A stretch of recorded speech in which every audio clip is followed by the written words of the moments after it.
Une mère n'est jamais revenue de ses courses. 14 ans plus tard, sa famille découvre la cause du drame. Le parquet du salon des Duret était recouvert d'ombres persistantes, tandis que le soleil couchant filtrait à travers les rideaux partiellement fermés. Dan Duret, aujourd'hui âgé de 50 ans, a déplacé son poids dans son fauteuil roulant et modifié sa position, gagnant ainsi un peu. La catastrophe S était produite 14 ans plus tôt. Il souffrait d'une fracture de la hanche et avait été contraint d'utiliser un fauteuil roulant après un violent accident vasculaire cérébral qui l'avait fait glisser dans les escaliers. Les restrictions physiques lui rappelaient constamment à quel point sa vie avait radicalement changé, même si le temps avait passé. « Tu veux une couverture, papa ?» Avant qu'il puisse répondre, Ellie l'appela de la cuisine et en avait déjà sorti une du placard de l'entrée. Elle était la seule de ses enfants à vivre encore à la maison à 19 ans, et elle prit soin de lui chaque jour avec une maturité adulte bien au-dessus de son âge. Dan répondit « Je vais bien, mon cœur », avec une fatigue constante qui était ancrée dans son caractère. Quand Julien avait-il dit qu'il arriverait? Mathieu, 25 ans, le deuxième fils de Dan, regarda son téléphone. « Il devrait arriver d'une minute à l'autre vers 18 heures, dit-il. Bien que Mathieu partageât les larges épaules et le menton fendu de son père, il avait un comportement plus mesuré et pragmatique. Après la disparition de sa mère, il subvint à ses frais de scolarité grâce à des bourses et à un travail à temps partiel. Et il travaillait désormais comme comptable dans un cabinet du centre-ville. « Lucas, veux-tu bien baisser le son ?» Tandis qu'elle préparait le dîner dans la salle à manger, Léa appela, à 23 ans. Elle était désormais une jeune femme responsable qui tenait une librairie de quartier. Elle allait de la cuisine à la salle à manger avec efficacité, ses cheveux noirs mi-longs attachés en une queue de cheval pratique. Télécommande en main, Lucas, 15 ans, déclinait à contre-cœur les résumés sportifs qu'il regardait, affalé sur le canapé. Il s'est défendu en disant « Je cherche juste un bon film pour ce soir », tout en parcourant les plateformes de streaming. Le dernier film de science-fiction. Qu'en pensez-vous? Celui avec les extraterrestres à l'apparence humaine.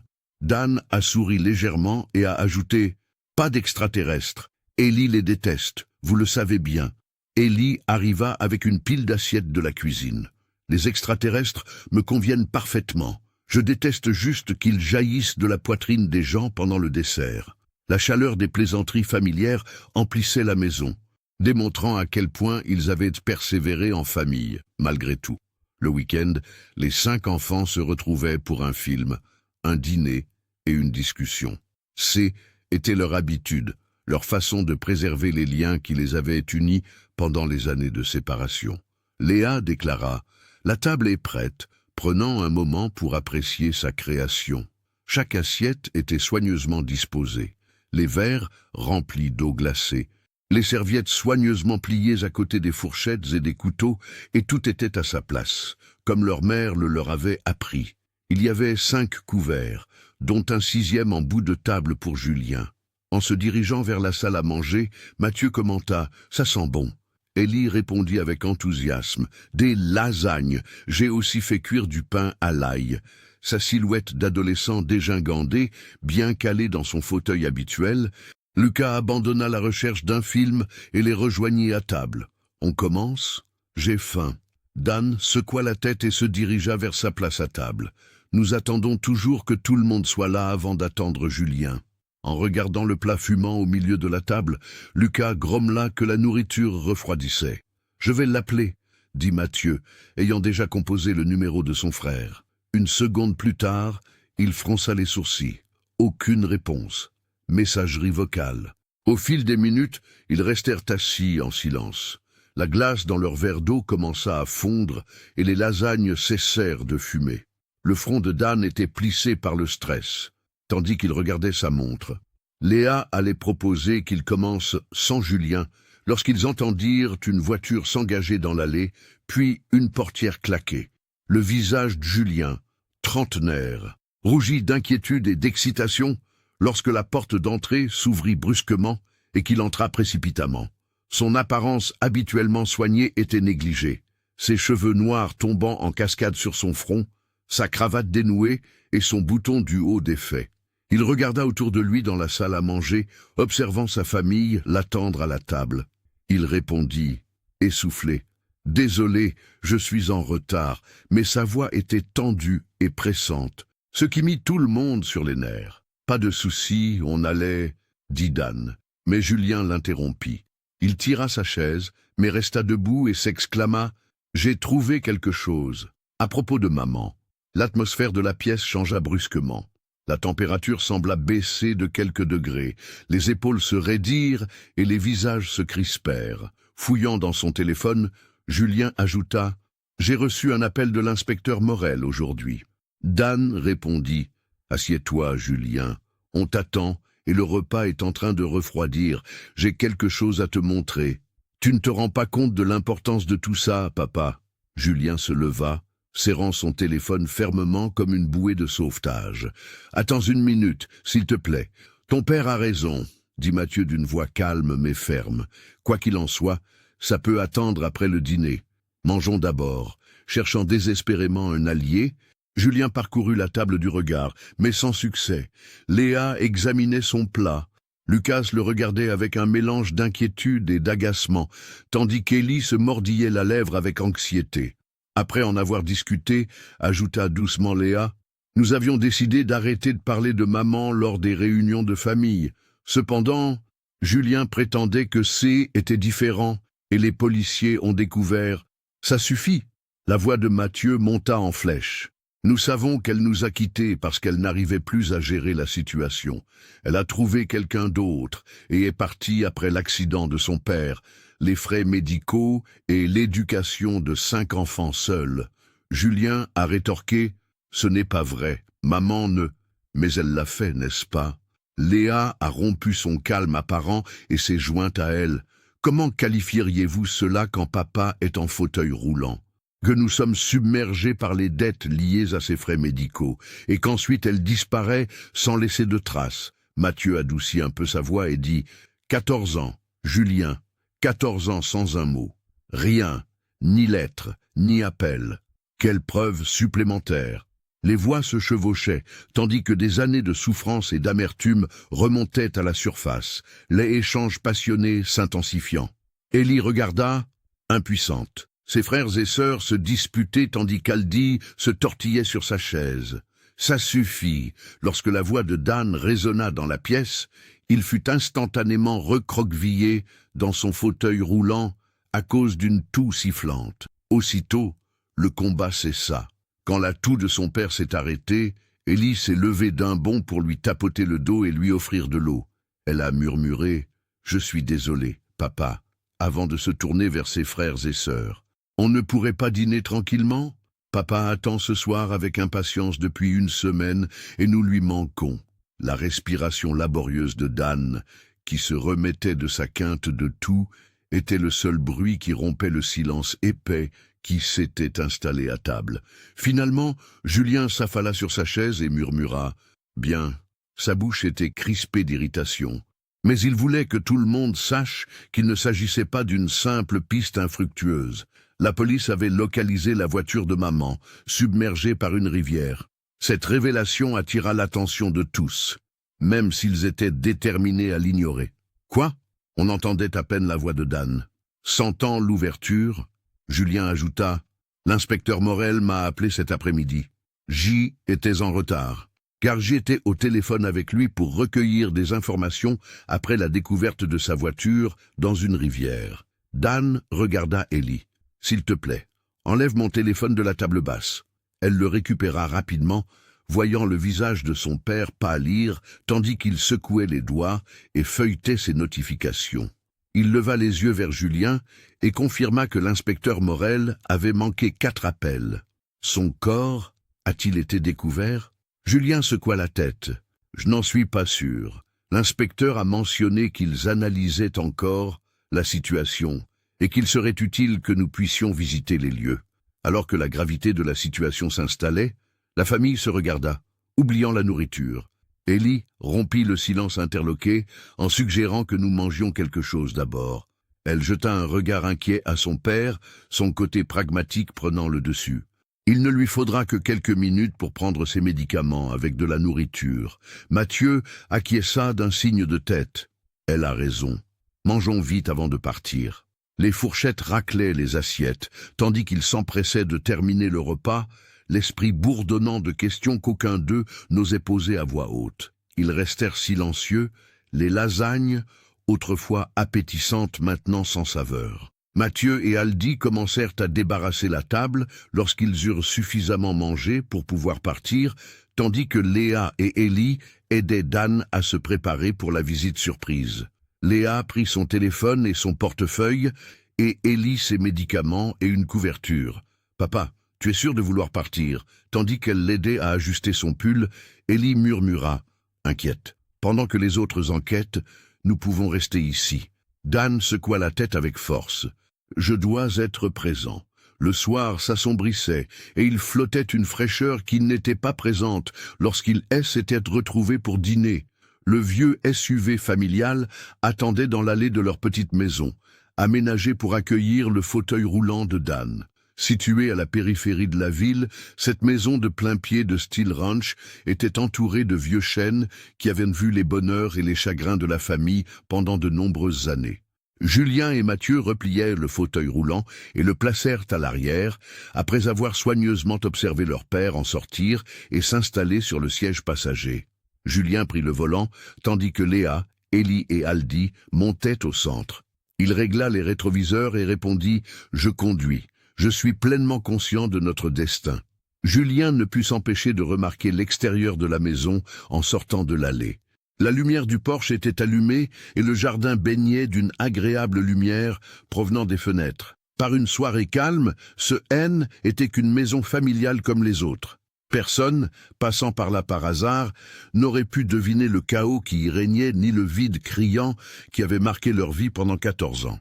Le véhicule traversa les rues bien connues de leur petite ville, passant devant l'épicerie où leur mère se serait rendue le jour de sa disparition et le lycée où les 5 enfants étaient allés. Malgré l'adrénaline qui coulait dans ses veines, Julien tenait le volant et s'efforçait de maintenir la vitesse autorisée. Que vous a dit précisément l'inspecteur Vance ? Le silence qui régnait dans la voiture fut rompu par la question de Dan. Julien restait concentré sur la route. Pas grand-chose, simplement qu'en cherchant ailleurs, ils ont découvert la voiture de leur mère dans une rivière. Au téléphone, il n'a donné aucune information. « Pourquoi maintenant ?» murmura Léa depuis la banquette arrière. Après tout ce temps, personne ne savait quoi lui répondre. Il y avait un message sonore sur le téléphone de Julien. Il le regarda un instant et répondit « C'est le détective. Il envoie l'adresse précise. C'est au lac de Saint-Cassien qu'il fallait se rendre. » Mathieu fit remarquer que ce serait à près d'une demi-heure d'ici. Pourquoi le véhicule de maman parcourrait-il une si longue distance? Le sous-entendu flottait dans l'air. On pouvait se rendre au lac de Saint-Cassien pour ne pas être découvert, car il était isolé et éloigné. Le reste du trajet se déroula dans un silence inconfortable. Chaque membre de la famille absorbé par ses pensées. La route se rétrécissait et l'éclairage diminuait à mesure qu'ils sortèrent de la ville. Alors qu'ils s'engageaient sur une route d'accès accidentée qui traversait des arbres touffus en direction du lac, Julien alluma ses phares. Il dut ralentir sur le chemin défoncé, le SUV cahotant et rebondissant sur le sol accidenté. Les arbres s'ouvrirent au bout de quelques minutes, révélant la surface scintillante du lac de Saint-Cassien, dont les eaux sombres reflétaient les lumières vives des voitures de police postées sur la rive. Julien se tourna vers son père et se gara aussi près que possible du lieu. « Tu es prêt ?» Dan hocha la tête, l'air déterminé. Élie lui posa une main réconfortante sur l'épaule, tandis que Mathieu et Léa l'aidaient à sortir de la voiture et à s'installer dans son fauteuil roulant.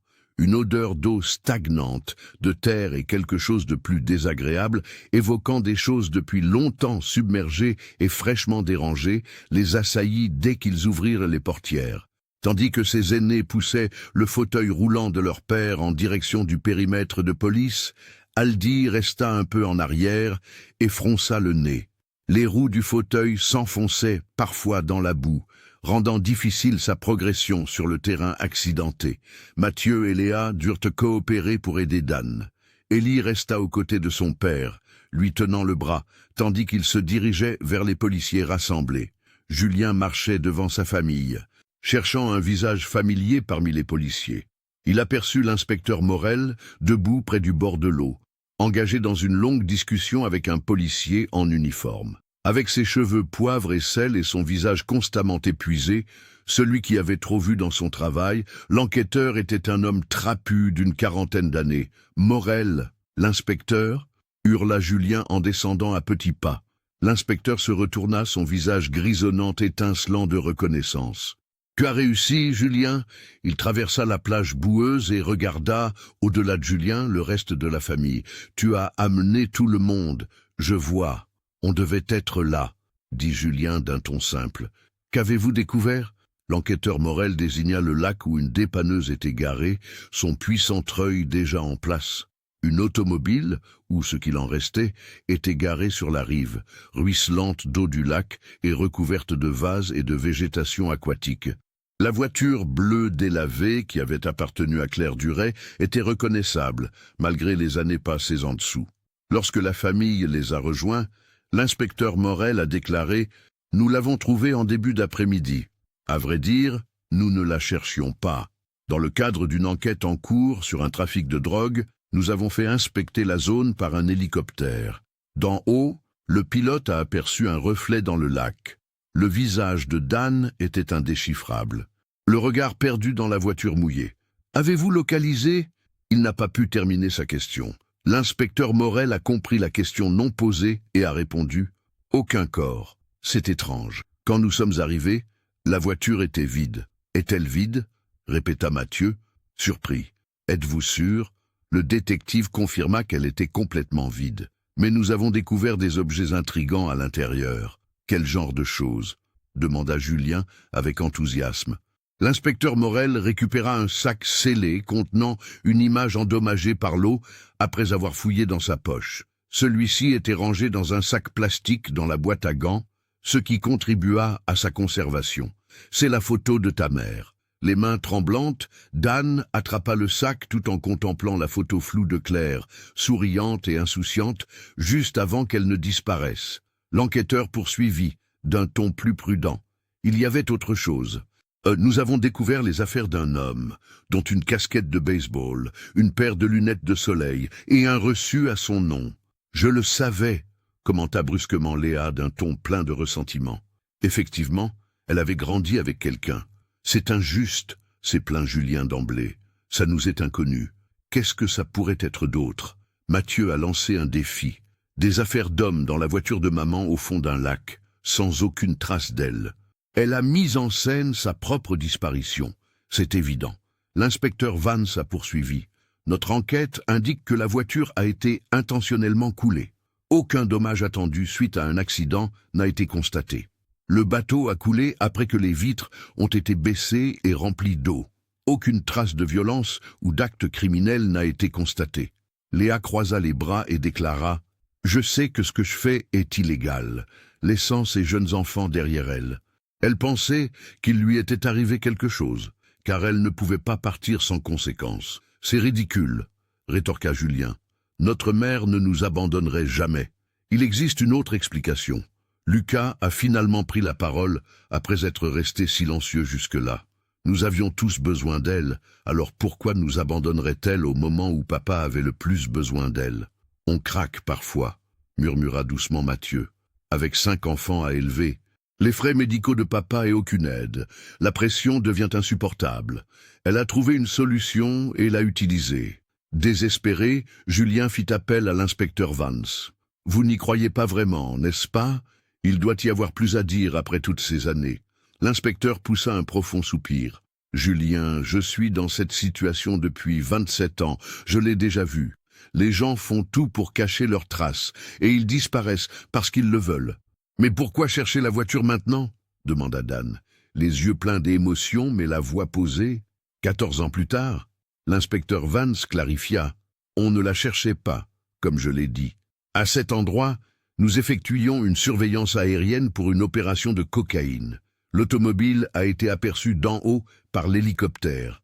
Parfois, surtout lorsque le soleil brille parfaitement, on peut voir des choses sous l'eau depuis cet angle. Coïncidence. Il a sorti un deuxième sac de preuves, contenant un petit objet endommagé par l'eau. La voiture a été reconnue comme appartenant à votre mère grâce à cela. Cette photo de famille et son permis de conduire se trouvaient dans la console centrale. Contemplant le portrait de famille, endommagé par l'eau mais reconnaissable, de lui-même, de Claire et de ses 5 enfants, pris quelques mois seulement avant sa disparition et sa blessure, Dan accepta le deuxième sac de preuves. « Que se passe-t-il ensuite » demanda Mathieu, laissant transparaître son côté pragmatique. L'inspecteur Vance lui massa le cou. « Nous examinerons minutieusement le véhicule et chercherons d'autres preuves. Mais soyons francs, cette affaire dure depuis 14 ans. Si nous ne découvrons pas de preuves suggérant clairement une activité suspecte, nous n'aurons pas les ressources nécessaires pour lancer une enquête approfondie. C'est tout ?» insiste Julien. « Allez-vous simplement présumer qu'elle a pris la fuite et ignorer cela ? Ce n'est pas ce que j'ai dit, » répondit calmement l'inspecteur. Cependant, les données semblent converger vers une direction précise. Effet personnel dans la voiture, naufrage intentionnel du véhicule, pas de corps, aucune trace de lutte. Cela accrédite l'idée qu'elle soit partie de son plein gré.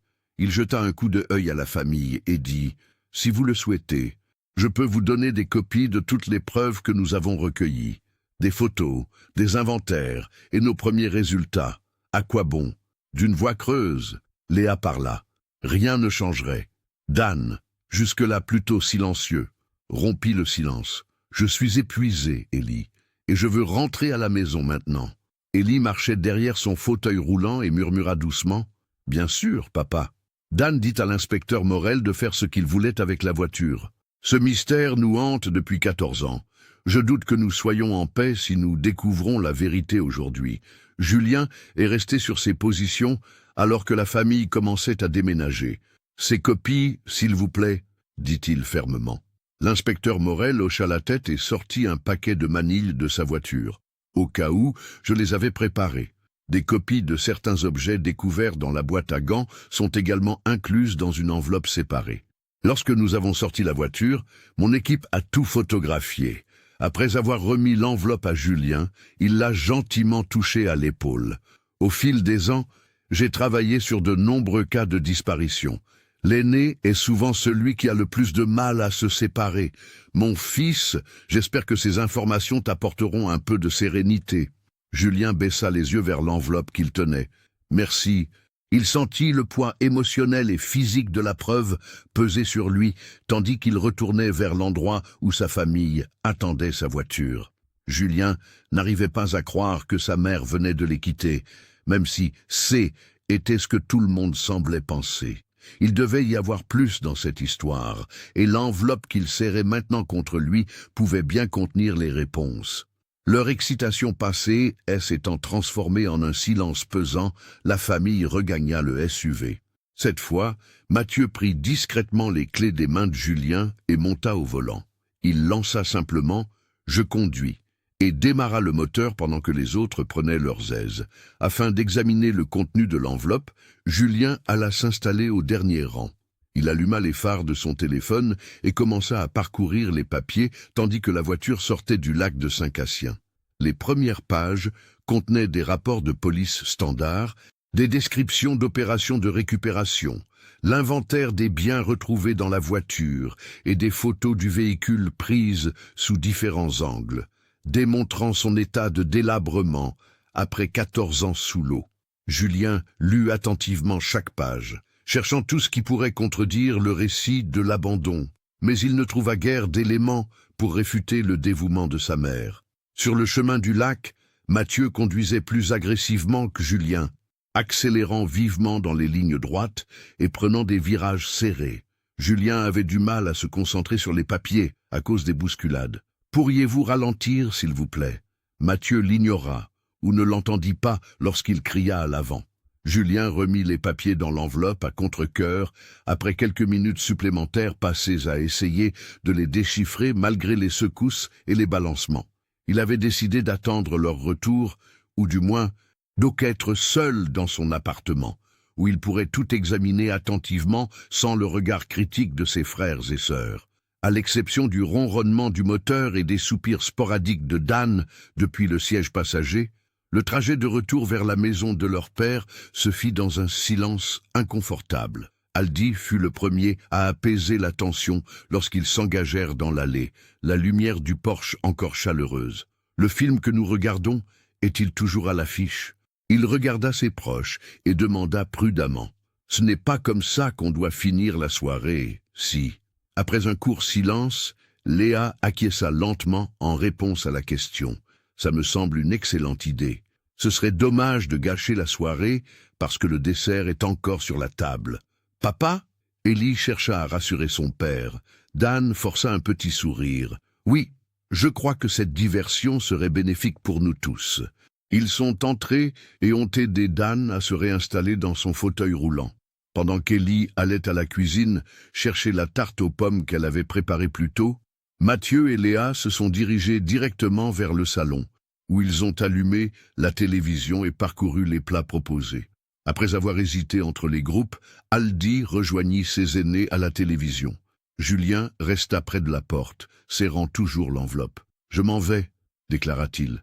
Tout le monde le regarda. « Qu'est-ce que tu racontes ?» demanda Dan. « Je rentre à la maison, dit Julien. Je souhaite examiner attentivement ces dossiers. Il pourrait y avoir quelque chose d'important. » Julien, coupa Mathieu d'un ton trahissant la frustration. « Laisse tomber. Après 14 ans, nous avons enfin des réponses. Au moins, nous savons maintenant, même si ce n'est pas ce que nous voulions entendre. » Julien prétendait que nous ne savions rien. Une voiture dans un lac et quelques suppositions, c'est tout ce que nous avons. Ellie murmura. « Restez pour le film, s'il vous plaît. Quand chacun aura le temps de réfléchir, nous pourrons en discuter demain. » Julien jeta un coup d'œil à sa sœur cadette, qui affichait une expression ouverte et suppliante avant de se tourner vers son père, affalé dans son fauteuil roulant, qui paraissait plus âgé et plus épuisé que quelques heures auparavant. Il envisagea un instant de céder et de regarder un film qu'il refusait de voir, faisant comme si de rien ne était alors que sa tête était pleine de questions. Finalement, il s'est excusé. « Je dois le faire. » Sans attendre d'autres protestations, il a franchi la porte et s'est dirigé vers son véhicule. Il pouvait voir sa famille s'installer à leurs places habituelles et se rassembler autour de la télévision par la fenêtre.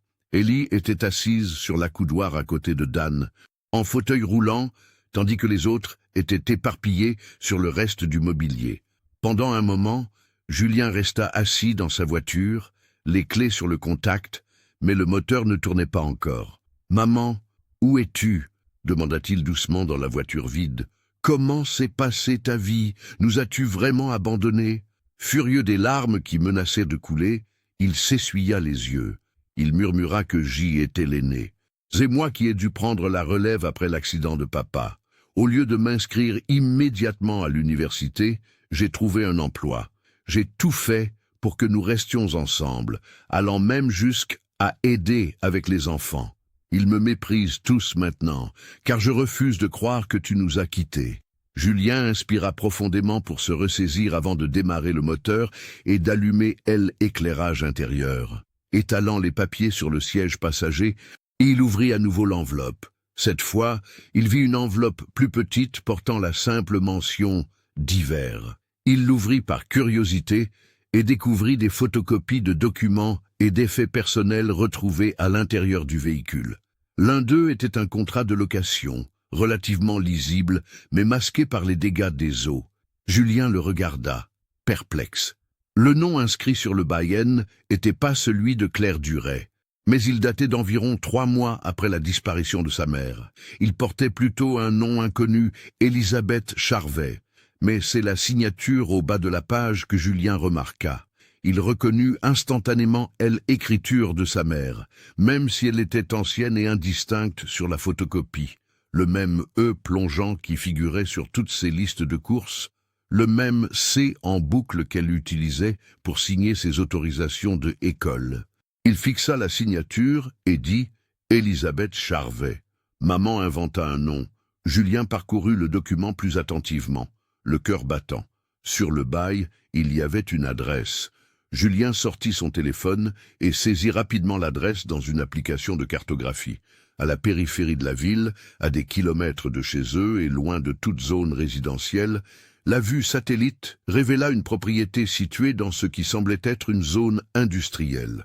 Il s'agissait plutôt d'un entrepôt, ou d'un entrepôt dans une zone où prédominent des structures industrielles similaires, plutôt que d'une maison ou d'un immeuble d'appartement.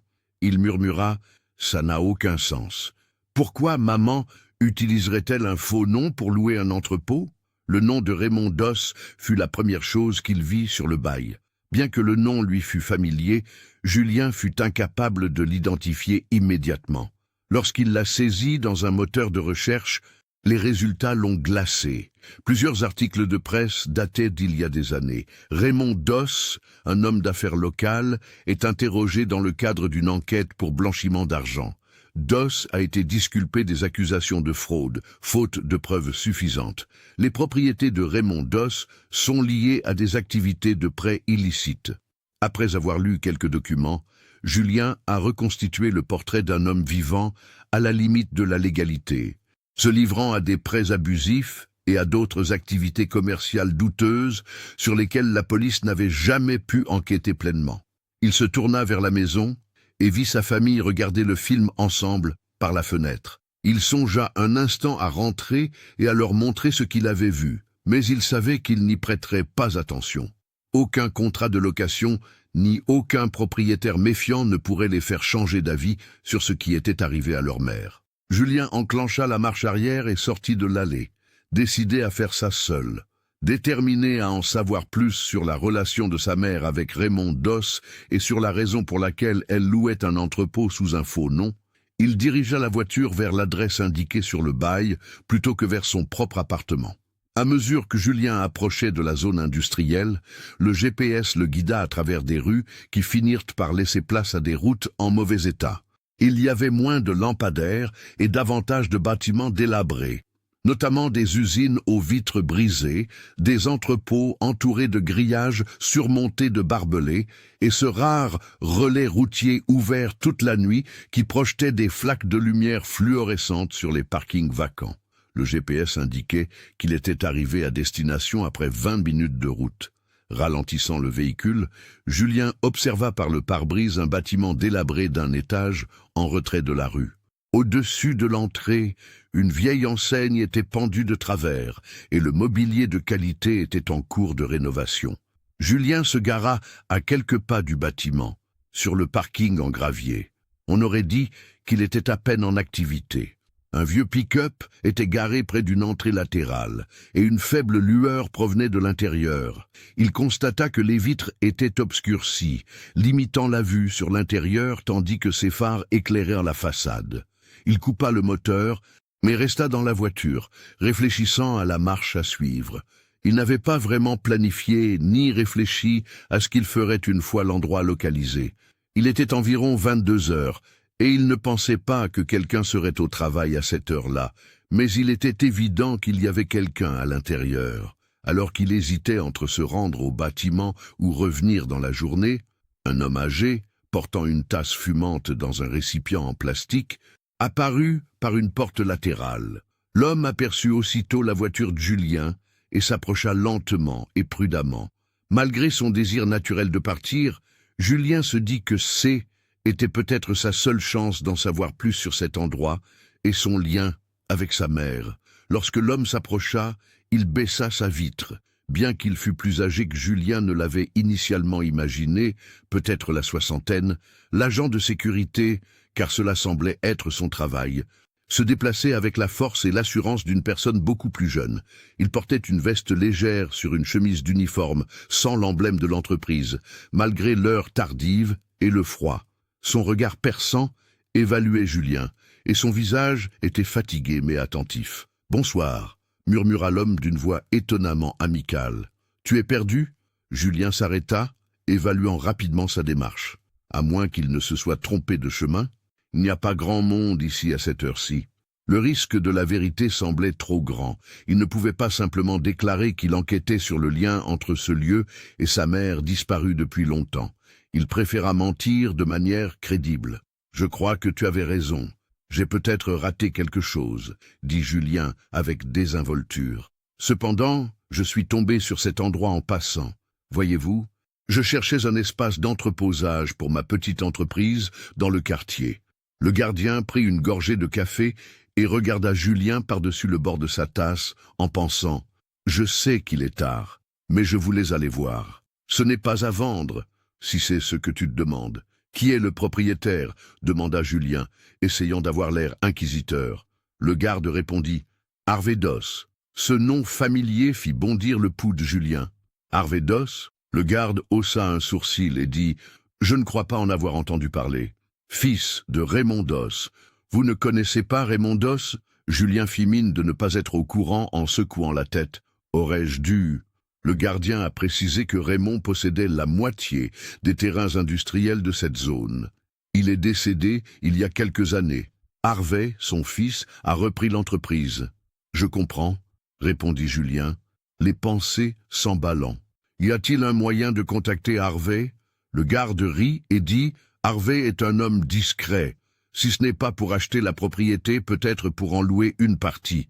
Il n'interagit pas directement avec les gens, surtout pas avec ceux qui arrivent après les heures d'ouverture sans prévenir. Y a-t-il quelqu'un d'autre à qui je pourrais parler? Alors, un responsable ou un représentant, peut-être, demain ?» Le gardien sembla réfléchir un instant. « Dites-moi quoi? Revenez demain pendant les heures ouvrables. Demandez Ronald. Ici, il gère les affaires d'Harvey. »« Ronald ?» répéta Julien, mémorisant le nom. « Il sera sans doute présent demain. Je peux l'informer ce soir que quelqu'un est intéressé, » continua Julien, omettant volontairement son numéro. « Je suis sous sa responsabilité, et j'ai son numéro. » Le garde prit une autre gorgée de café et hocha la tête. « Je passerai demain. Ronald préfère traiter les affaires en personne. Sachez qu'il n'apprécie pas qu'on amène des associés ou des personnes extérieures à ses premières réunions. Il aime d'abord évaluer les gens individuellement. »« Je comprends, » dit Julien. « Je viendrai seul. » Il allait remonter sa fenêtre lorsqu'il eut une révélation. Il n'aurait pu vérifier que la famille Doss possédait toujours le terrain que s'il était parti immédiatement, sans rien apprendre de précis.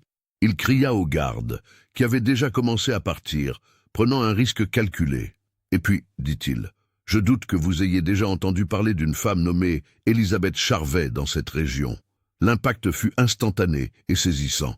Le gardien se transforma complètement, son visage se figeant en un masque inexpressif et ses épaules se raidissant.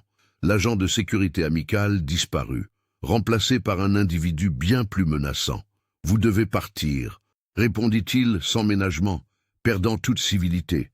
Maintenant, Julien insista, conscient d'avoir joué un peu trop fort, mais incapable de reculer complètement. « J'ai juste besoin de savoir si... » Le garde marcha avec une rapidité inattendue, réduisant la distance jusqu'à la voiture à 2 longues enjambées, et se pencha, le visage à quelques centimètres de celui de Julien, posant ses vieilles mains sur le bord de sa fenêtre entr'ouverte. « Tu désires des fantômes ?» demanda-t-il d'une voix basse et menaçante. La colonne vertébrale de Julien frissonna lorsqu'il dit « Tu es au bon endroit. » Elle ne voulait pas être retrouvée. « Que dites-vous » demanda-t-il avec difficulté pour maintenir un ton ferme.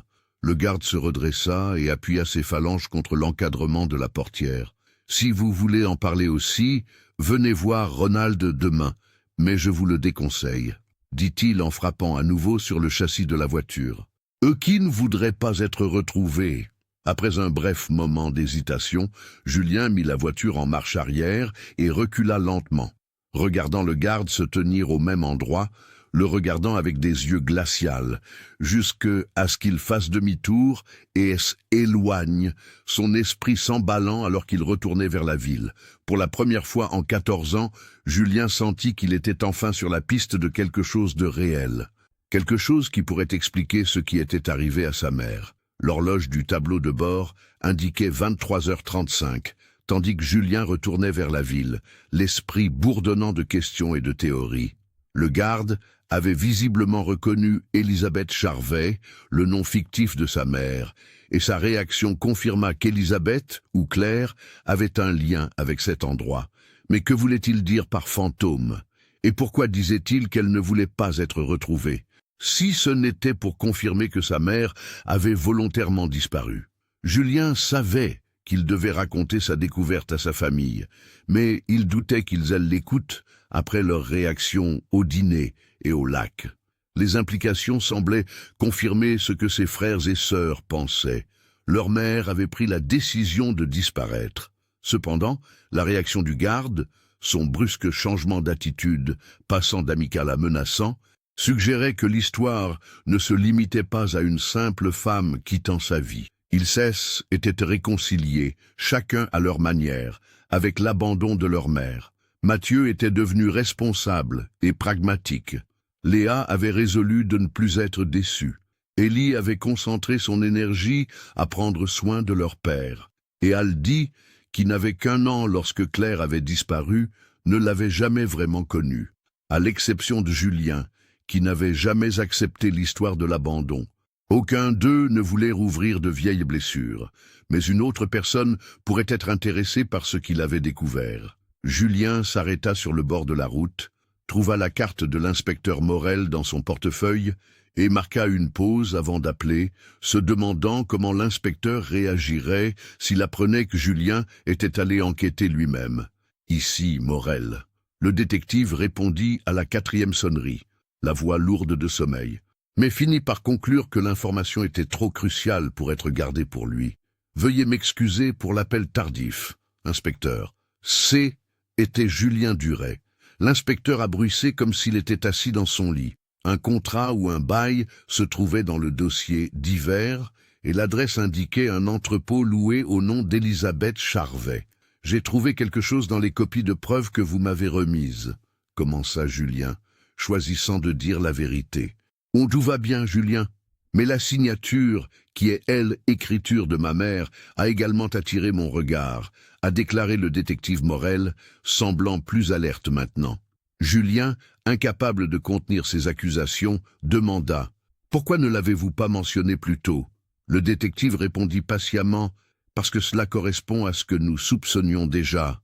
Les disparitions volontaires donnent souvent lieu à la création de nouvelles identités. » Mais ce n'est ni une maison ni un appartement, a déclaré Julien. C'est un entrepôt dans une zone industrielle, et le propriétaire est Raymond Doss.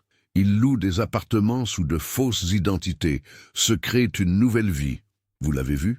L'autre bout du fil marqua une pause. Oui, Raymond Doss était un nom familier dans certains milieux. L'inspecteur Morel a expliqué « Je pense que tout cela est lié, car ma mère louait une propriété à quelqu'un comme ça. Il a fait l'objet de multiples enquêtes, mais n'a jamais été poursuivi avec succès pour ses activités, qui opéraient dans des zones grises du droit, des prêts abusifs et des pratiques de recouvrement de créances contournant les limites de la légalité. Cet entrepôt était probablement un point de transition, un lieu où les individus se rendaient pour obtenir de nouvelles identités avant de poursuivre leur chemin. D'après les preuves que nous avons recueillies, je pense que votre mère devait disparaître rapidement et complètement. Les opérations de Raymond Doss consistaient notamment à aider les gens à le faire, moyennant finance. Julien a répondu, incrédule. Vous pensez qu'elle est allée là-bas pour changer d'identité? C'est logique vu le timing, a répondu l'enquêteur, ajoutant qu'elle était allée là-bas pour commencer une nouvelle vie. Elle aurait le temps de faire des projets, peut-être avec un nouveau partenaire, étant donné que le bail date de 3 mois après sa disparition. Julien insiste pour savoir qui serait ce nouveau partenaire. Le détective Morel lui a rappelé les lunettes de soleil que nous avions trouvées dans la voiture. Des lunettes de soleil pour homme, avec le nom Ronald gravé sur une branche. Mais il n'y a aucune preuve qu'elle voyait quelqu'un. Julien faillit lâcher le téléphone. « Ronald » répéta-t-il, le cœur battant. « Tu es sûr que était Ronald ?» ?»« Oui, » dit l'inspecteur. « Pourquoi? Ce nom vous dit quelque chose ?» Les pensées de Julien s'emballaient. Le gardien de l'entrepôt avait mentionné Ronald, affirmant qu'il était responsable des affaires d'Harvey Doss, et avait demandé à Julien de le rencontrer demain. Serait-ce le même Ronald dont les lunettes de soleil ont été découvertes dans la voiture de Claire? Demanda l'inspecteur Morel à Julien. J'ai fait quelque chose que je n'aurais probablement pas dû faire. J'ai trouvé le contrat de location et je me suis rendu à l'endroit indiqué. Tu es toujours là? Je suis là, a-t-il finalement dit. Julien, C. était extrêmement imprudent. S'il y a un lien entre les opérations de Raymond Doss et la disparition de ta mère, je sais, interrompit Julien, mais j'ai appris quelque chose. Tu as fait quoi? La voix de l'inspecteur S. éleva brusquement. J'ai mentionné le nom de ma mère à un agent de sécurité, qui m'a répondu qu'il s'agissait de l'inspectrice et qu'il m'a parlé d'un certain Ronald qui travaillait là-bas. Peut-être le même Ronald dont les lunettes de soleil se trouvaient dans la voiture de maman. Il y a eu un long silence avant que l'inspectrice Morel ne reprenne la parole d'une voix posée et mesurée. Je veux que tu sois très attentif, Julien. Ces individus sont dangereux et ils n'hésiteront pas à se défendre s'ils sont impliqués dans l'enlèvement de leur mère. Mais, sans aucun doute, s'interrompit le détective avec force, c'est désormais une enquête policière en cours et nous la mènerons comme il se doit, avec mandat et renfort. Je ne veux plus que tu t'approches de cet entrepôt, compris? Votre implication pourrait vous mettre en danger et tout gâcher. Julien resserra sa prise sur le téléphone. Que faire? Rester assis et attendre. J'apprécie que vous nous ayez donné ces informations. Mais maintenant, je veux que vous vous détendiez et que vous nous laissiez faire notre travail. L'inspecteur Morel a confirmé que c'est exactement ce que vous êtes censé faire. Le garde m'a demandé de revenir demain pour parler à Ronald, a ajouté Julien. L'enquêteur a déclaré avec force « Vous ne devez en aucun cas y retourner. C était peut-être notre seule chance de savoir ce qui était arrivé à ma mère. » Julien savait que l'inspecteur avait raison, mais l'idée d'attendre, de peut-être rater leur seule piste après 14 ans d'inactivité, était insupportable. On enverra un agent infiltré et on mettra en place une surveillance. Il existe des procédures adaptées à ce genre d'affaires. Il a toutefois reconnu le risque pour lui-même et pour toute éventuelle enquête. « D'accord, je n'y retournerai pas, a-t-il dit. L'inspecteur Morel répondit « Merci », d'un ton soulagé. « Je vais passer quelques coups de fil maintenant pour faire amoreller les choses. Nous vous tiendrons informés de l'évolution de la situation, promis. » Avant que l'inspecteur ne puisse raccrocher, Julien dit « Sachez que mon père et mes frères et sœurs sont également en danger si ces gens réalisent que nous enquêtons. » L'inspecteur Morel promit de déployer des voitures de patrouille pour effectuer des contrôles réguliers à votre appartement et au domicile de votre père. Dors un peu, Julien, et ne t'approche pas de cet entrepôt. Les avertissements du détective étaient logiques et le risque était réel. Julien raccrocha donc et resta quelques minutes dans sa voiture garée, réfléchissant à ses options. Néanmoins, la partie rationnelle de son cerveau qui lui conseillait la prudence fut repoussée par 14 années de questions, se demandant ce qui était arrivé à sa mère et étant le seul à penser qu'elle ne les avait pas abandonnés volontairement.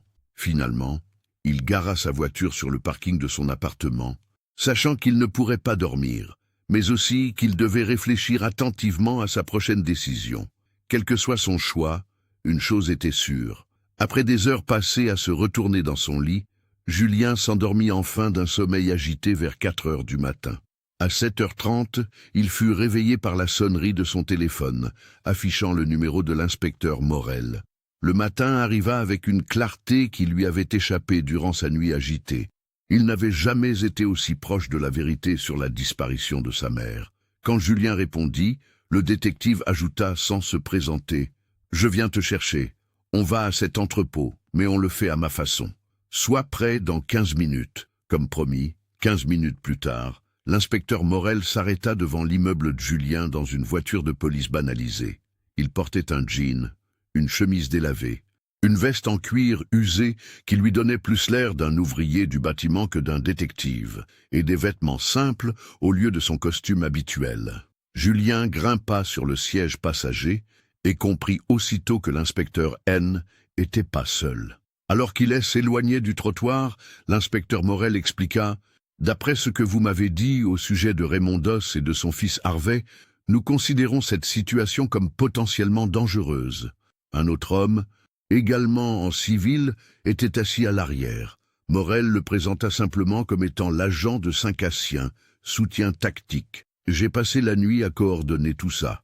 Une équipe tactique attend à quelques pâtés de maison et des agents en civil sont postés à des endroits stratégiques de l'entrepôt.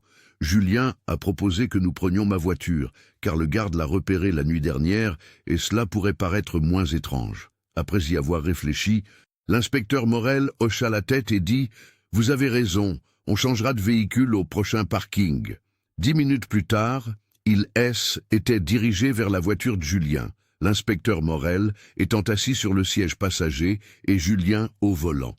Alors qu'ils approchaient de la zone industrielle où se trouvait l'entrepôt, l'inspecteur Morel a demandé à l'agent de Saint-Cassien de rester dans la voiture de police banalisée qui ferait désormais partie du périmètre de surveillance. N'oubliez pas, vous ne devez pas sortir de la voiture sans mon autorisation explicite. Je vous autorise à venir uniquement parce que vous avez déjà pris contact et que votre présence paraîtra moins suspecte.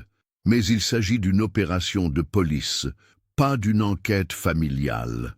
L'inspecteur Morel marmonna, son regard aguerri parcourant la propriété. Il y a quelque chose qui cloche. Julien hocha la tête, la bouche sèche de nervosité et d'impatience. Alors qu'il s'engageait dans la rue menant à l'entrepôt, il aperçut le même pick-up garé devant, là où il était la veille au soir. Mais quelque chose semblait différent. L'endroit semblait plus calme, plus immobile. Il n'y avait pas de circulation, juste ce camion. Julien se gara sur le parking en gravier, à peu près là où il était la veille, et ils restèrent assis un moment à contempler l'entrepôt. « Attendez ici !» dit l'inspecteur Morel en attrapant le pistolet dissimulé sous sa veste. « Je vais jeter un coup d'œil. » Les fenêtres étaient toujours obstruées, mais contrairement à la nuit précédente, aucune lumière n'était visible à l'intérieur. Julien regarda le détective s'approcher du bâtiment avec précaution, avec l'efficacité expérimentée de quelqu'un formé pour évaluer les situations dangereuses, vérifiant d'abord la camionnette, regardant par les fenêtres, puis se dirigeant vers l'entrée latérale où Julien avait vu le garde sortir la veille au soir et disant « Si je vous fais signe de partir, partez immédiatement et rencontrez l'agent de Saint-Cassien au point de rendez-vous. » L'inspecteur Morel essaya d'ouvrir la porte et découvrit qu'elle était déverrouillée, puis disparut à l'intérieur du bâtiment. 5 minutes passèrent, puis 10, et la nervosité de Julien s'aggravait à chaque seconde, ses doigts tapotant frénétiquement le volant. « C'est vide !» marmonna l'inspecteur Morel, tandis que Julien approchait. Il finit par émerger à l'entrée, lui faisant signe de le suivre. Contre son gré, mais par besoin de savoir, Julien sortit de la voiture et traversa précipitamment le parking en gravier. « Ils ont dû partir rapidement après votre visite hier soir, car ils étaient complètement vidés. » Julien suivit le détective dans l'entrepôt, vaste et quasiment désert, avec des rectangles propres sur le sol poussiéreux, des supports vides sur les murs où des étagères avaient été installées, et des câbles sectionnés qui pendèrent du plafond. Autant de signes évidents que le matériel et le mobilier venaient d'être retirés. L'inspecteur Morel désigna une zone de l'entrepôt où des cloisons avaient été construites pour créer différentes pièces et dit « Regardez ça, des logements de fortune, des postes de travail. » Était bien plus qu'un simple espace de stockage. Il manigançait clairement quelque chose ici. L'inspecteur Morel appela de l'autre côté de la pièce, accroupi près d'un bureau renversé, les yeux fixés sur le sol. Julien traversa lentement la pièce, essayant d'imaginer sa mère ici, cherchant à comprendre quel lien elle avait pu avoir avec cet endroit, si elle avait été retenue contre son gré, si elle était venue ici volontairement pour obtenir de l'aide pour disparaître, ou s'il y avait une toute autre explication. « Retourne là !» dit l'inspecteur Morel en tendant la photo à Julien. Lorsque Julien le rejoignit, il découvrit l'inspecteur tenant une photo apparemment glissée sous le bureau lors de l'évacuation précipitée. Elle représentait un cargo amarré à ce qui semblait être un port industriel, avec son nom Eastern Horizon, affiché en évidence sur la coque. Au dos, il y avait des informations manuscrites, le nom du navire, un horaire de départ pour la semaine suivante et une liste partielle de noms, dont ceux d'Elisabeth C. et de Ronald M. L'inspecteur Morel sortit son téléphone et dit « Il prévoit de transporter des gens sur ce navire, et d'après cette liste, votre mère pourrait en faire partie. Il contacta immédiatement son équipe par radio, demandant une opération de recherche au port et donnant le nom du cargo, précisant que CC était désormais la priorité absolue. Nous devons trouver l'horizon Est et l'empêcher de partir. Prévenir les gardes-côtes et la patrouille portuaire. Il se tourna vers Julien et poursuivit. Nous devons partir. Ils auraient peut-être accéléré leur programme si Ronald et ses hommes étaient partis la nuit dernière, et le navire pourrait être prêt à partir plus tôt que prévu. L'inspecteur Morel appela de nouveau, tandis qu'il retournait précipitamment à la voiture, demandant aux policiers d'aller voir Dan et le reste de la famille. Nous devons nous assurer que votre famille est protégée. Ces gens savent que quelqu'un pose des questions après votre visite d'hier soir. Julien a trompé son père et ses frères et sœurs. Il a avoué « je n'y avais pas pensé ». J était tellement concentré sur la recherche de maman. L'inspecteur Morel leur a dit de les appeler alors qu'ils remontaient dans la voiture de Julien. Appelez chaque personne séparément et expliquez-lui la situation, conseillez-lui de rester à sa position actuelle et informez-la que des agents arriveront pour sécuriser ses positions. Julien suit les instructions et appelle d'abord son père, puis chacun de ses frères et sœurs, répétant l'avertissement et les instructions tandis qu'ils se dirigent vers le port. Ils sont tous prévenus, dit Julien à l'inspecteur Morel alors qu'ils approchèrent du port. Mais je ne suis pas sûr qu'ils croient vraiment au danger. Dan était surpris et en colère. Mathieu et Léa étaient sceptiques et Aldi perplexe. Mais ils décidèrent tous de suivre le conseil de l'inspecteur. Si Ronald et l'opération DOS sont aussi dangereux que je le soupçonne, ils n'hésiteront pas à utiliser votre famille comme moyen de pression s'ils se sentent acculés, dit l'inspecteur d'un ton sombre. Mieux vaut prévenir que guérir. Le port apparut. Un vaste port industriel avec de nombreuses jetées s'avançant dans les eaux grises de la baie.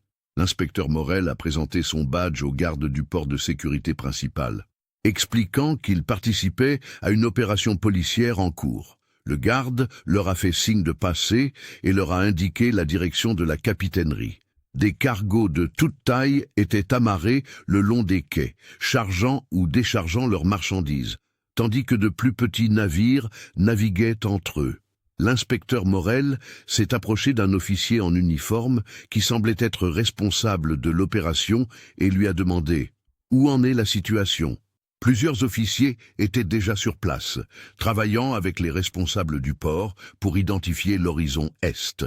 L'officier rapporta, d'un ton sombre, que l'horizon avait quitté le port la nuit dernière. L'autorité portuaire avait accordé le départ anticipé près de 12 heures avant l'heure prévue en raison de problèmes météorologiques prévisibles, même si, selon les rapports météorologiques, il n'y avait pas de système météorologique majeur dans la région.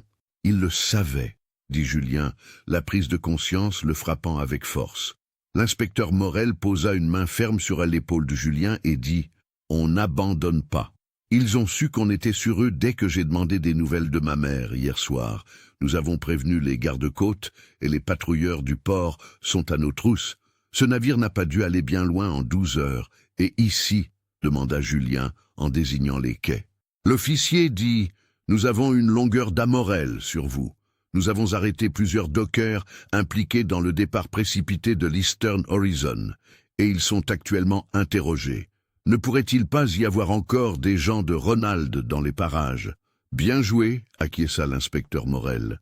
Allons au poste. Je veux regarder ces interrogatoires. » L'inspecteur Morel était au téléphone tout le long du trajet jusqu'au commissariat, organisant l'enquête qui prenait de l'ampleur, recevant des nouvelles toutes les quelques minutes sur les recherches à l'horizon Est ou les mesures de sécurité mises en place pour protéger la famille Duret. Le trajet jusqu'au commissariat était tendu. Après un tel contact, a-t-il déclaré, les avions des gardes-côtes ont localisé le navire à environ 100 milles au large, se déplaçant vers le sud, et ils envoient des navires pour l'intercepter. Arrivés au poste, ils découvrirent une activité intense, des agents circulant avec détermination entre les services, des téléphones sonnant sans arrêt et un sentiment d'urgence imprégnant le bâtiment. Julien serra le volant, l'esprit bourdonnant d'idées. Sa mère était-elle vraiment à bord de ce vaisseau? Après 14 ans, était-il enfin sur le point de la retrouver? En s'approchant d'eux, Julien leur demanda « Que faites-vous ici? Je croyais que vous restiez à la maison. » À sa grande surprise, toute sa famille était là, assise dans une salle d'attente. Dan dans son fauteuil roulant, l'air confus et épuisé. Élie se tenant derrière lui, protectrice. Mathieu et Léa assis côte à côte, leurs visages mêlant inquiétude et scepticisme, et Lucas qui s'agitait nerveusement sur sa chaise. Mathieu se tenait face à son frère et lui expliqua que la police nous avait fait venir par précaution, prétextant qu'il serait plus facile de nous protéger tous au même endroit. « Nous protéger de quoi exactement ?» demanda Léa, les bras croisés sur la défensive. « Qu'as-tu fait, Julien ?»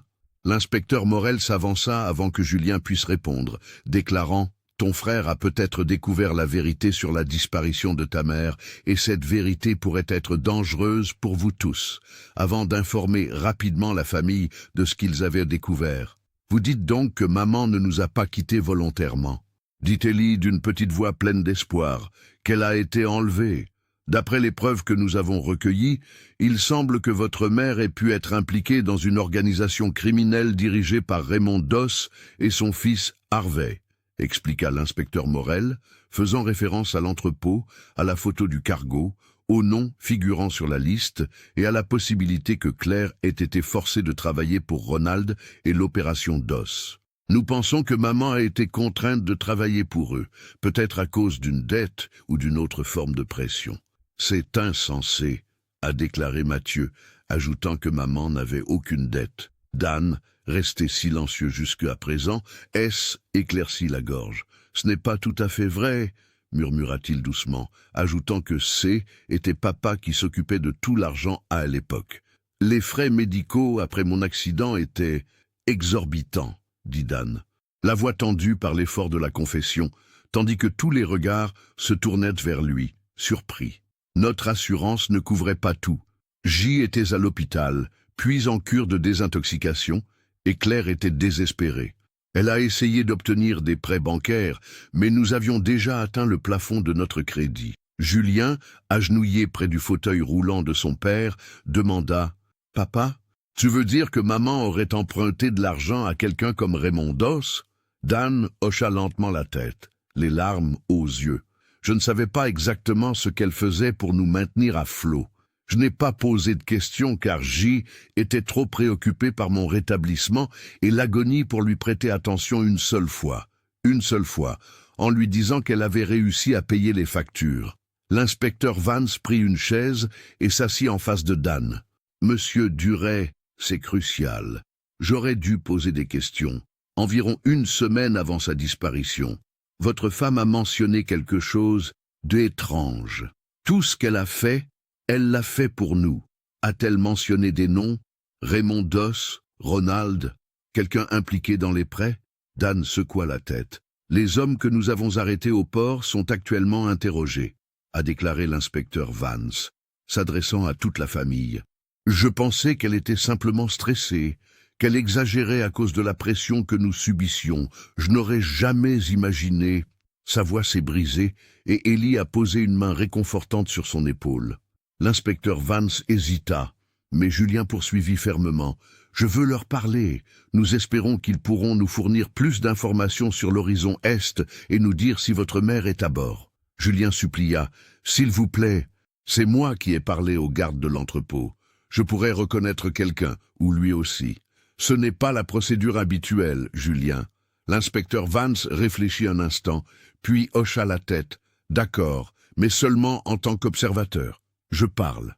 Julien le suivit dans un couloir jusqu'à une pièce où il pouvait observer les interrogatoires à travers un miroir sans teint.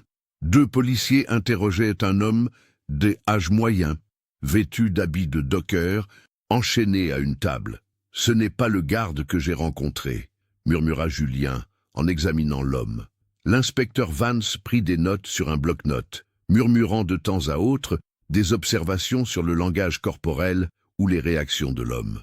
Lorsqu'il devint évident qu'il n'obtiendrait rien d'utile de ce suspect, il suggéra d'essayer le suivant. Ils observèrent pendant plusieurs minutes.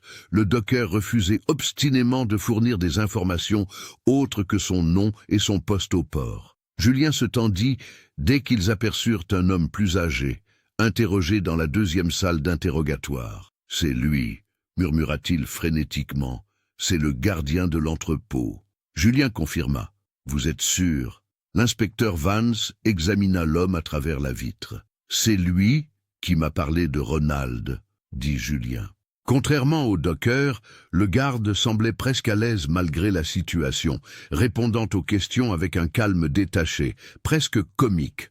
L'enquêteur hocha la tête d'un air pensif. « Écoutons. » Julien murmura. « Il ment. » Interrogé sur son travail, il reconnut volontiers travailler pour Harvey Doss, mais nia savoir quoi que ce soit sur la position ou la destination de l'horizon Est. Il était conscient de la présence de ma mère. Il a pratiquement reconnu sa présence. L'inspecteur Vance a observé l'interrogatoire quelques minutes de plus avant de prendre sa décision. Julien regarda l'inspecteur Vance entrer dans la salle d'interrogatoire, s'adresser aux autres policiers et s'asseoir en face du garde. « J'entre. Restez ici et observez. Vous savez, on surveille cet entrepôt depuis un moment, » déclara Vance nonchalamment. Mais Julien savait que était du bluff. On a identifié la plupart des personnes qui y étaient détenues, y compris Claire Duret. Le style de l'inspecteur était différent, moins agressif et plus conversationnel. L'inspecteur Vance ajouta « Nous savons qu'elle a été forcée de travailler pour Doss, probablement à cause d'un prêt qu'elle ne pouvait pas rembourser. Ce que nous ignorons, c'est si elle est toujours en vie et si elle est à bord de ce vaisseau. » Le visage du garde resta inchangé, mais une légère tension se développa dans ses épaules. « C'est étrange, » poursuivit l'inspecteur Vance en se penchant légèrement en avant. « Car vous sembliez savoir exactement qui elle était quand son fils a prononcé son nom hier soir. »« Je ne sais pas de quoi vous parlez, » dit calmement le garde. Une lueur de reconnaissance traversa son visage, mais elle fut vite étouffée. Le détective dit « Au fait, son fils est là. » Le garde ne dit rien, mais son regard se porta vers le miroir et il vous reconnut instantanément. Laissez-moi vous dire qu'il est bien décidé à retrouver sa mère après avoir cru pendant 14 ans qu'elle l'avait abandonné, lui et sa famille. Nous allons rattraper ce navire, ajouta l'inspecteur Vance d'un ton plus dur, et quand nous y serons parvenus, tout le monde à bord commencera à parler pour sauver sa peau. Les gardes-côtes sont déjà à la poursuite du navire.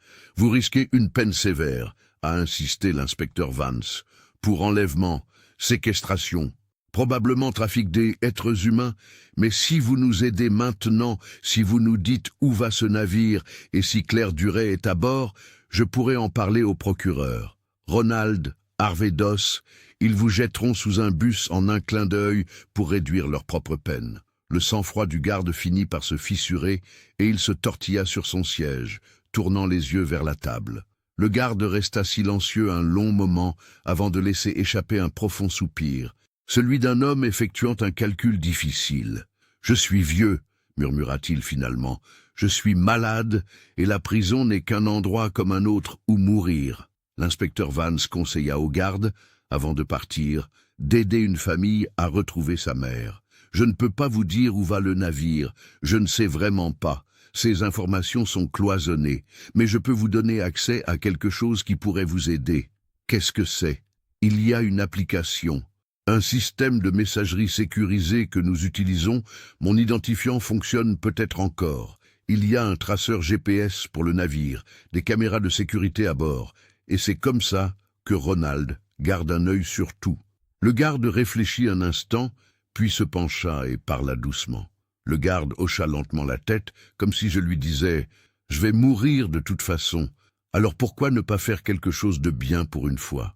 L'inspecteur Vance glissa un bloc-notes sur la table et nota les identifiants de connexion et toutes les informations nécessaires pour y accéder. Tandis que le garde commençait à écrire, Julien ressentit une vague d'espoir, comme il n'en avait jamais ressenti depuis 14 ans.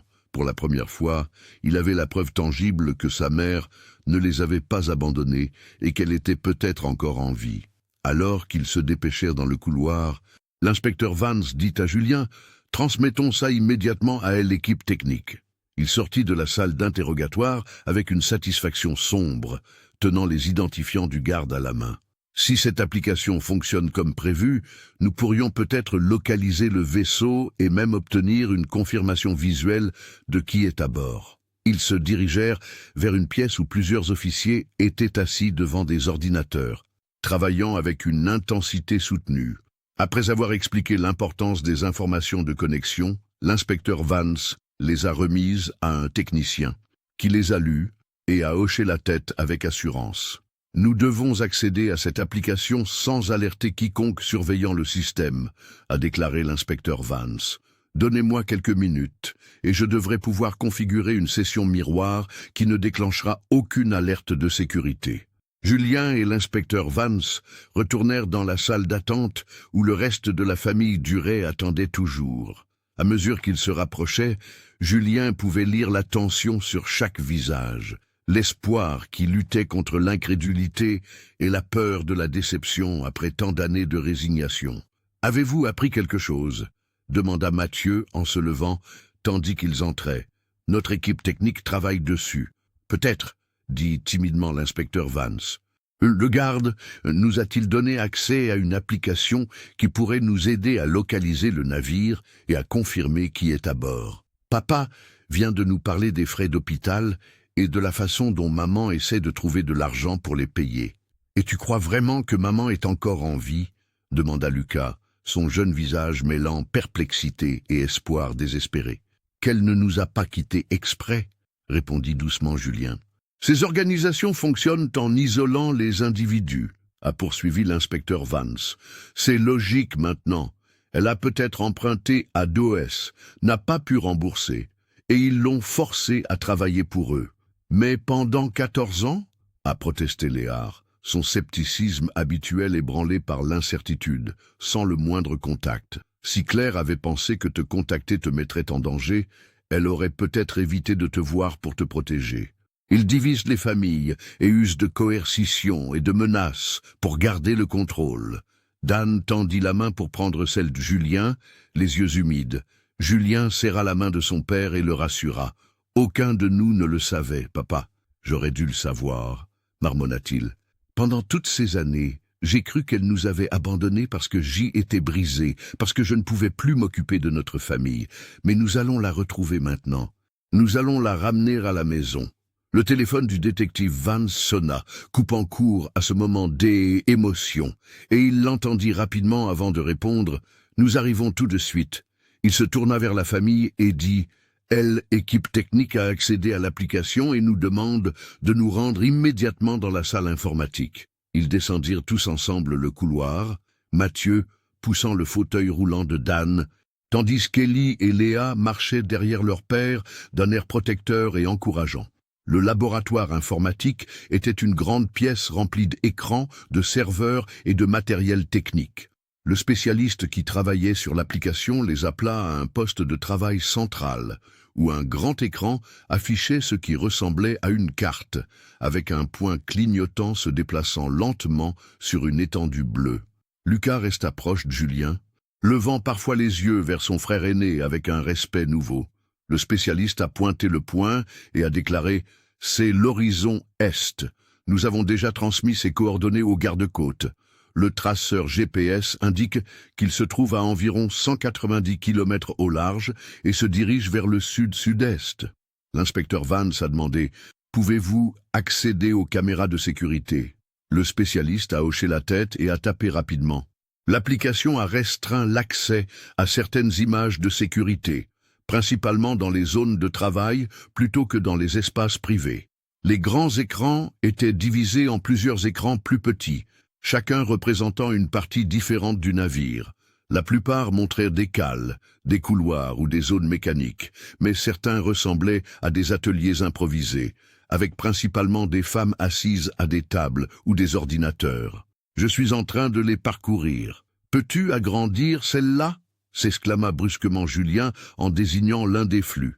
Le spécialiste agrandit la vidéo sélectionnée pour couvrir l'écran, révélant une salle remplie de femmes travaillant sur ordinateur, le visage partiellement détourné de la caméra. Julien demanda, le cœur battant la chamade, « Pouvez-vous zoomer sur cette femme au fond ?» La famille Duret haleta, tandis que l'image zoomait et s'améliorait. Elle avait 14 ans de plus que dans leurs souvenirs. Son visage était plus fin, ses cheveux étaient striés de gris, mais il était impossible de se méprendre sur la femme derrière l'ordinateur.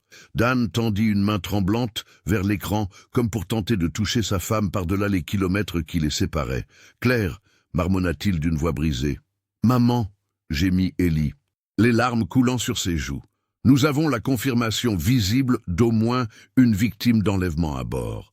Je répète, une preuve visuelle de Claire Duret, portée disparue depuis 14 ans. » L'inspecteur Vance a immédiatement saisi son téléphone et a transmis la confirmation aux gardes-côtes qui poursuivaient le navire. Il y a d'autres victimes potentielles à bord. Il faut donc agir avec une extrême prudence. Il s'est tourné vers la famille Duret et a déclaré que les gardes-côtes devraient intercepter le navire.